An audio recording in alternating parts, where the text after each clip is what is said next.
आज हम लोग कक्षा 10 का प्रश्नावली 1.3 का प्रश्न 1 हल करेंगे। प्रश्न है, सिद्ध कीजिए कि कड़ी में 5 एक अपरिमेय संख्या है।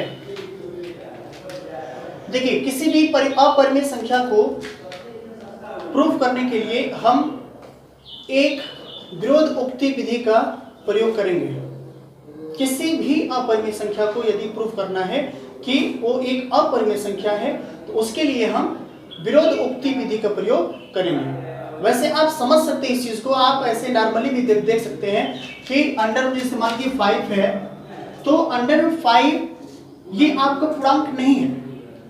अंडर जो 5 है ये पूर्णांक नहीं है, ठीक है। इसलिए जैसे किसी आप अगर यदि p/q के रूप में लिखें, p/q के रूप में, तो इसे आप जो है पूर्णांक के रूप में व्यक्त नहीं कर सकते। देख लीजिए अंडर रूट 5 और यहाँ पे 1 है, अंडर रूट 5 आपका पूर्णांक नहीं है, इसलिए यह अपरिमेय संख्या है ना। लेकिन यहाँ पे हम इसे प्रूफ करने के लिए, सिद्ध करने के लिए विरोध उक्ति विधि का प्रयोग करेंगे, ठीक है। तो विरोध उक्ति विधि क्या है? विरोध उक्ति विधि अर्थात ठीक इसके विपरीत हम लोग मान लेंगे कि जो अंडर रूट जो 5 है, कड़ी पे 5 जो है एक परिमेय संख्या है।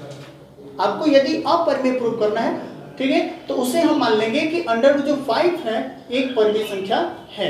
यहां से आपका सॉल्यूशन स्टार्ट होगा। देखिएगा, तो मान लेंगे यहाँ पे कि माना कि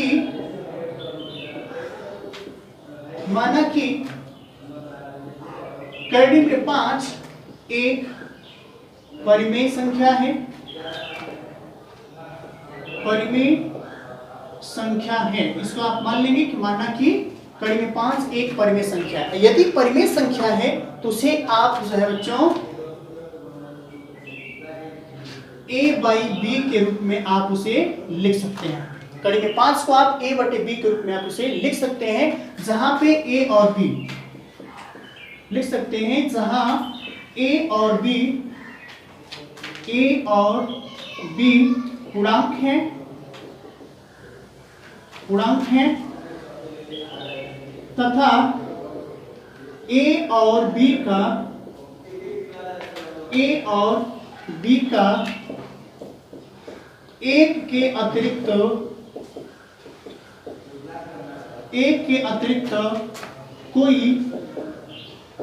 कोई उभयनिष्ठ गुणनखंड नहीं है। उभयनिष्ठ गुणनखंड नहीं है। इसका मतलब पहले बच्चों समझ लीजिए, और b does not equal to 0 है। एक बार इसे समझते हैं।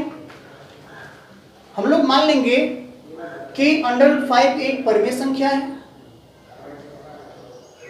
इसलिए अंडर रूट 5 को आप a/b के रूप में व्यक्त कर सकते हैं, जहां पे a और b पूर्णांक है और a b का जो है एक के अतिरिक्त कोई उभयनिष्ठ गुणनखंड नहीं है। इसका अर्थ ये हुआ कि a और b को एक के अलावा कोई संख्या विभाजित नहीं कर सकती है।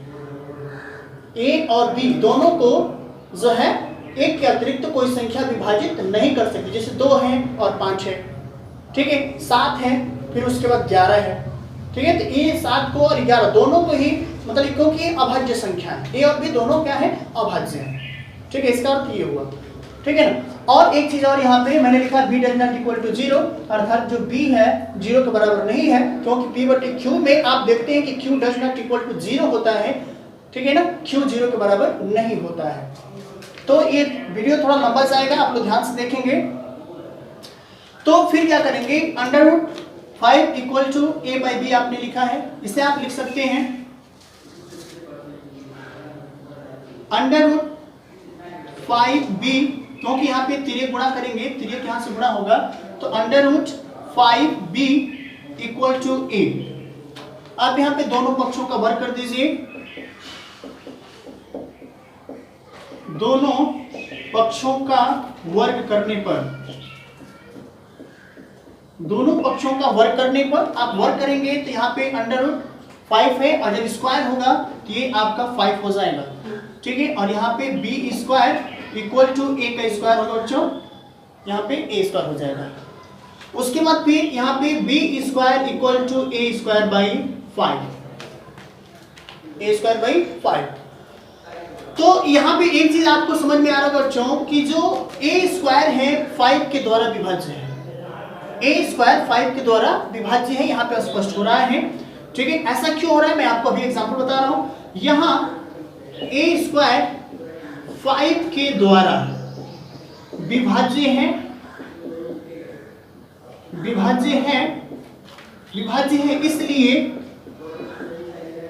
इसलिए ए भी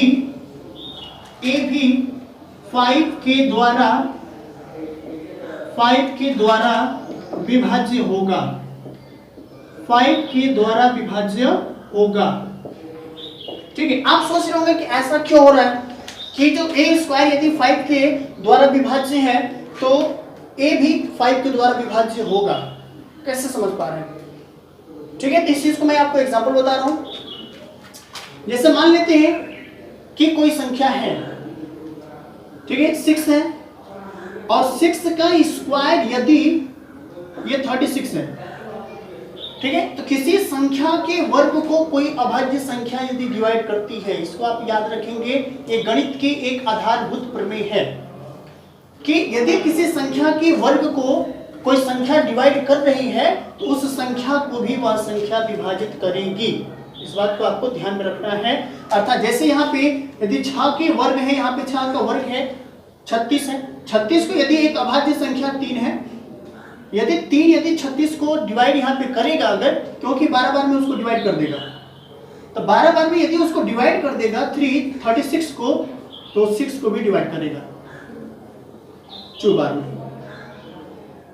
ठीक है, जैसे कि आपका 10 का स्क्वायर कर लेते हैं, 10 का स्क्वायर यहाँ पे बच्चों 100 है, तो 100 को यदि 5 एक अभाज्य संख्या यदि डिवाइड यदि कर दे रहा है 20 बार में, जो 5 है इस 10 को भी डिवाइड करेगा 2 बार में और से डिवाइड करेगा। तो इसको आपको ध्यान देना है कि किसी संख्या के वर्ग को यदि कोई संख्या विभाजित कर रही है, संख्या में भी वो अभाज्य संख्या होना चाहिए, ध्यान रखिएगा।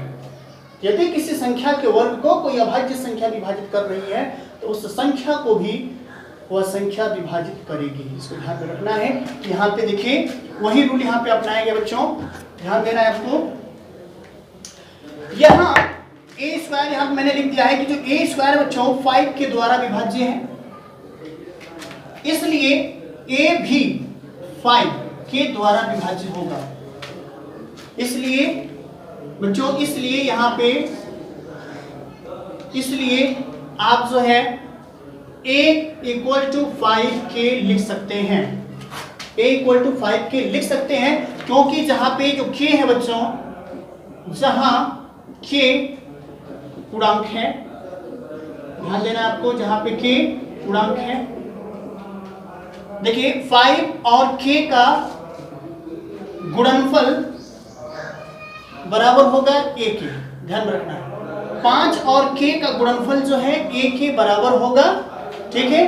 तो यदि उस गुणनफल को a के द्वारा, ठीक है, अगर ये तुलना किया जाएगा, ठीक ना, तो a 5 से विभाज्य दिखाई देगा आपको, ठीक है। इसलिए जो है 5 से विभाज्य दिखाई दे, क्योंकि यहाँ पे क्या पक्षांतर करेंगे तो इसको लाकर को डिवाइड करेगा, ऊपर से डिवाइड करेगा, तो यहाँ पे 5 के। अब यह मान क्या करते हैं बच्चों कि यह मान इसको इक्वेशन फर्स्ट बना लीजिए, इक्वेशन इसको फर्स्ट बना लीजिए।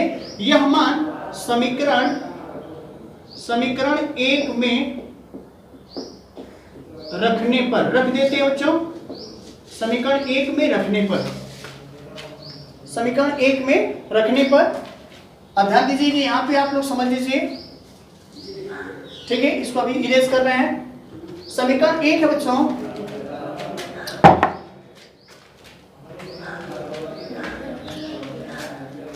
चलिए इसको मिटा देते हैं।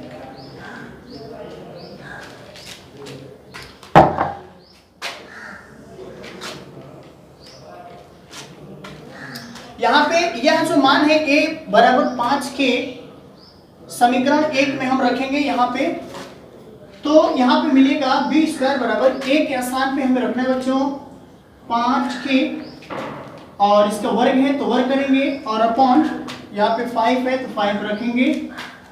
फिर यहाँ पे बी स्क्वायर इक्वल टू मिलेगा यहाँ पे 25 25 और के स्क्वायर, और बटा में आ जाएगा 5, 5 से कटाएंगे तो ये 5 बार में कट जाएगा, तो बी स्क्वायर बराबर हो जाएगा बच्चों 5k स्क्वायर। तो अगर के स्क्वायर यदि आप यहाँ से निकालना चाहें के स्क्वायर, तो यहाँ पे निकले 5 इधर आएगा तो बी स्क्वायर को डिवाइड कर देगा, क्योंकि जो बी स्क्वायर है के स्क्वायर और 5 के गुणनफल के बराबर है, इसलिए जो है बच्चों बी स्क्वायर को 5 डिवाइड कर देगा, डिवाइड करेगा। यहाँ पे देखिए ये एक अभाज्य संख्या है और ये एक पूर्णांक है। यदि किसी पूर्णांक को यदि 5 डिवाइड कर रहा है तो उसको भी वो डिवाइड करेगा। तो यहाँ लिखेंगे, यहाँ बी स्क्वायर 5 के द्वारा विभाज्य है, इसलिए यहाँ पे लिखेंगे, इसलिए बी भी 5 के द्वारा विभाज्य होगा,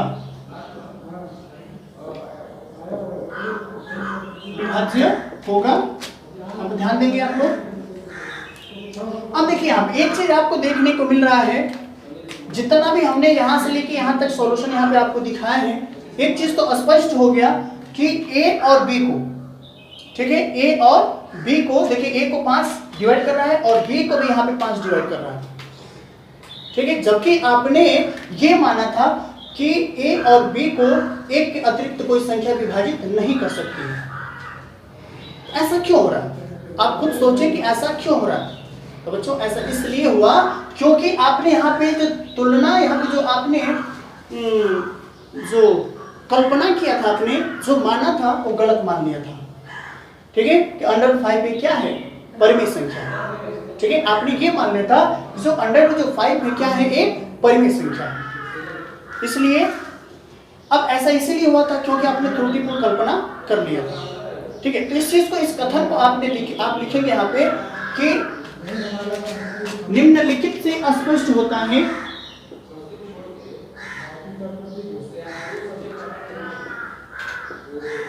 निम्नलिखित से स्पष्ट होता है कि ए और बी का एक के अतिरिक्त 5 भी उभयनिष्ठ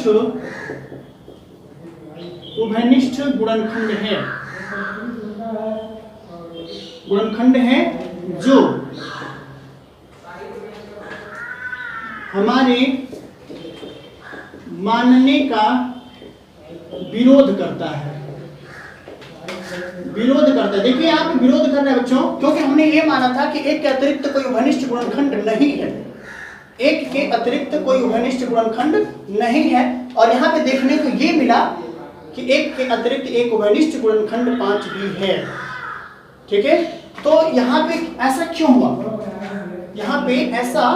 हुआ, क्योंकि आपने त्रुटिपूर्ण कल्पना कर ली थी। यहाँ पे लिखेंगे ऐसा इसलिए हुआ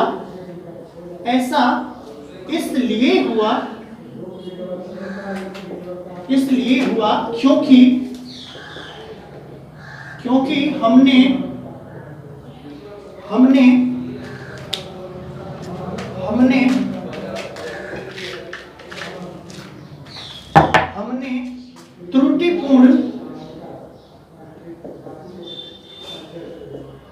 त्रुटिपूर्ण कल्पना कर ली थी कि कड़ी में 5 एक परिमेय संख्या है,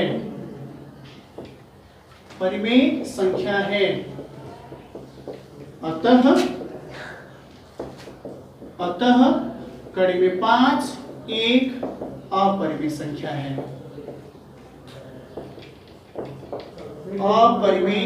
है, ध्यान देंगे। एक चीज बताओ, फिर से ध्यान दीजिए, इसमें कुछ नहीं है, आप ध्यान से देखिए बस।